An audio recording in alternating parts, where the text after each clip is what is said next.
50 years ago, Berkeley, California was famous for its free speech activism. Today, it is a very different place. This week, Berkeley's City Council unanimously declared to be the world in, quote, a climate emergency. To fix that emergency, Berkeley called for a push to halt all carbon emissions worldwide and said governments must make efforts to, quote, humanely stabilize population, a phrase Robespierre would surely love. Anushay Hossain is a writer and political commentator, and she joins us tonight. Thanks a lot for coming on. Thanks so much for having me, Tucker. I'm a pretty literal person. They say it's a climate emergency. Sounds right to me.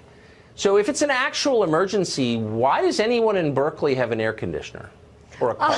I mean, if they really believe that, no, it's sincere. I mean, I hate to sort of ask that people live out their purported beliefs, but if they're telling the rest of us we need to have fewer kids, why are they still driving and using AC, honestly? You know, I totally agree with you, Tucker, but I also don't think they're just telling us to have less babies. I mean, climate change and the impact that human beings have on environment is related to a lot of stuff, not just the amount of children that we're having. It's about carbon emissions. It's about eating less meat. So I think we can all agree that we care about our planet, but it's not just about having less children.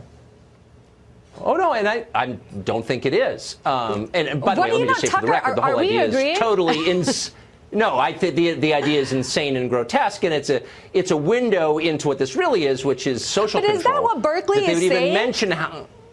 Is that what they're saying? They're not it's an emergency. It's an emergency. Everybody stop having babies. But it is. Is it not an emergency? Okay, but hold on. If they are saying it's an emergency, presumably they believe it is.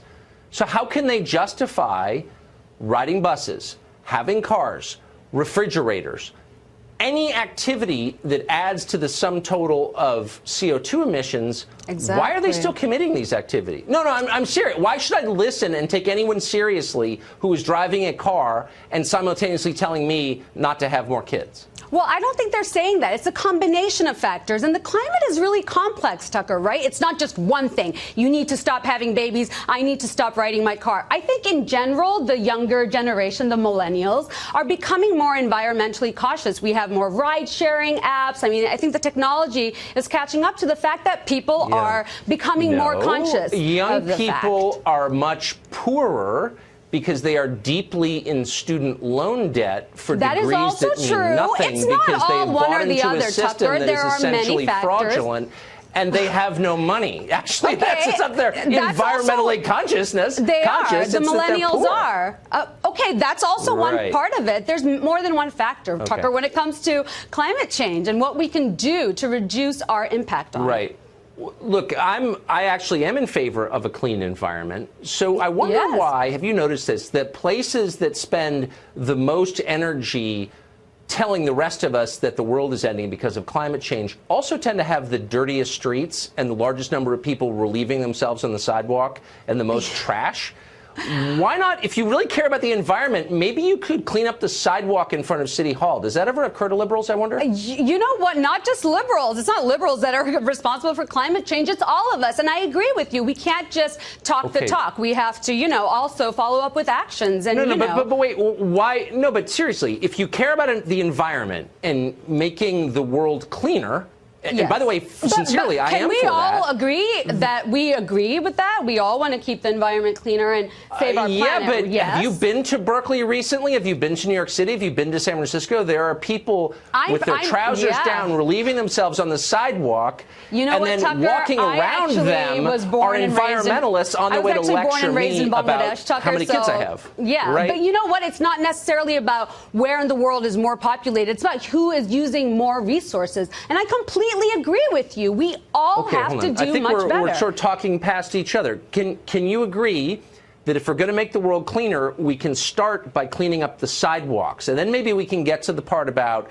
fixing the hole in the ozone layer? Yes and no. I don't think it has to be either or. It's every day. Why is it? Why are the cities with the most open and aggressive commitment to the environment the dirtiest? Why is Portland, Oregon a filthy place downtown? That's not necessarily when everybody in Portland is an environment. Have you been to Portland, Oregon recently? I'm not talking specifically about Portland, but not all in cities that are saying that we need to do better about our environment are filthy. Where are you getting that stat from? Okay. but just track with me really quick, just for this one question. If you say you care about the environment, do you agree or disagree that maybe you should start by cleaning up the street in front of your house? It's not why can't you do both? Do both.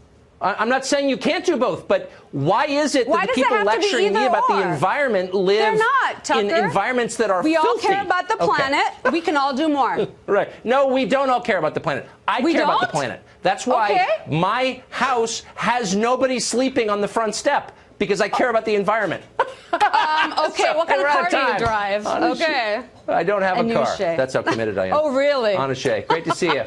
Thanks for having me. Part of what's unique about climate change, though, is the nature of some of the opposition to action. It's pretty rare that you'll encounter somebody who says the problem you're trying to solve simply doesn't exist. When President Kennedy set us on a course for the moon, there were a number of people who made a serious case that it wouldn't be worth it. It was going to be too expensive, it was going to be too hard, it would take too long. But nobody ignored the science. I don't remember anybody saying that the moon wasn't there or that it was made of cheese. Today's Congress, though, is full of folks who stubbornly and automatically reject the scientific evidence about climate change. They will tell you it is a hoax or a fad. One member of Congress actually says the world is cooling. There was one member of Congress who mentioned a theory involving dinosaur flatulence, which I won't get into, but now their view may be wrong and a fairly serious threat to everybody's future, but at least they have the brass to say what they actually think. There's some who also duck the question. They say, when they're asked about climate change, they say, hey, look, I'm not a scientist. And I'll translate that for you. What that really means is, I know that man-made climate change really is happening, but if I admit it, I'll be run out of town by a radical fringe that thinks climate science is a liberal plot, so I'm not going to admit it. The campaign against global warming seems to have gone bust. It started as an effort to protect the environment. It is not that anymore. UC Berkeley visiting scholar Steve Hayward just wrote a piece in the Wall Street Journal detailing how the movement has been hijacked by obsessions with race and gender. Worries about carbon and rising sea levels have turned into speeches about fighting misogyny and so-called climate justice, whatever that is. Steve Hayward joins us tonight to explain. Professor, thanks for coming on. Oh, thank you, Tucker. Isn't it amazing how everything seems to get reduced to race and justice these days? Well, yeah, but it's especially amazing when topics that have no conceivable connection to race and gender get pulled in. How did that happen? Well, I mean, the whole point of the article was fairly simple. Most issues go through these long wave cycles. There's lots of early interest. The press gets onto it. Flurry of political activity. Some policies are made. Then we start having consideration of trade-offs. And that's been going on with global warming for several years now. It's really expensive to do what a lot of the climatistas, as I call them, want us to do. And so now that you're seeing more and more expressions, including in the Paris Climate Accord, that we need to consider gender equality and climate justice, that's a sign that the issue has, as the cliche goes, jumped the shark. And no, it's kind of at the end of its string. And public opinion surveys here and in Europe show declining public interest in the whole darn thing. Well, it's a boutique issue for rich people, obviously, but it's also a little confusing. I mean, even if you think that climate justice is real, or even if you can explain what it is, I've never met anyone who can, or if you think that gender equality is an important part of this, what does that have to do with science? That's not science, is it? No, not at all. I mean, and that was one of the things I said in the article is look, I'm not questioning any of what is called the consensus about climate science. Right. I'm just saying as a political and policy matter, this has run its course. And my goodness, you ought to see my Twitter feed blow up yesterday and today. Apparently, it's not enough to call someone a climate denier anymore when you dissent from climate orthodoxy. I'm getting called a white male supremacist, which is a really a good sign that you've run out of arguments about the issue itself. Well, yeah, I mean, that doesn't even approach being an argument. It's a primal scream. Wait, you're at Berkeley. How were you allowed to say this at Berkeley? What are you doing there? And good for you for being there, by the way. Well, yeah, I'm like that Civil War era general who said I'd like to fight surrounded. I think that might have been General Custer, though. I'm not sure. Look, two things two things that you and your audience should know and maybe be encouraged by a little bit. One is that we ought to make a distinction in all our universities these days between old-fashioned liberals who've dominated universities for decades. That's not a new story. Right. But increasingly, the universities are being dominated by a much more radical progressive left that, as we know, often turn to violence to get their way. And a lot of the old-fashioned liberals understand that this is a crisis for the universities. And a lot of them are starting to say, and this is, here I think you want to give props to the administration and many academics at Berkeley who said, we have a problem and we need to have some more conservative voices on our faculty and on our campus. And so they reached out to me a couple years ago and invited me to come, and I'm glad to be there. I'm having a great time. And I get along with most of the liberals on the campus just fine, and the radicals won't engage me at all.